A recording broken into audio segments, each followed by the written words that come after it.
Looking for a good VPS solution? Check our website for prices. You will need to download the Ajenti installation script from the Ajenti official website. You can download it with the following command.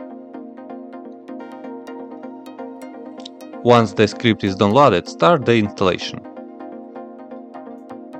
Once the Ajenti Control panel is installed, you should get the following output. You can start and check the status by the following commands. Now open your web browser and access the Ajenti web interface using the URL. Use your server IP address and the port 8000.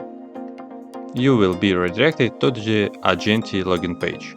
Provide your root username, password and click on the login button. You should see the Ajenti dashboard on the following page. Congratulations! You have installed Ajenti Control panel on your Ubuntu server.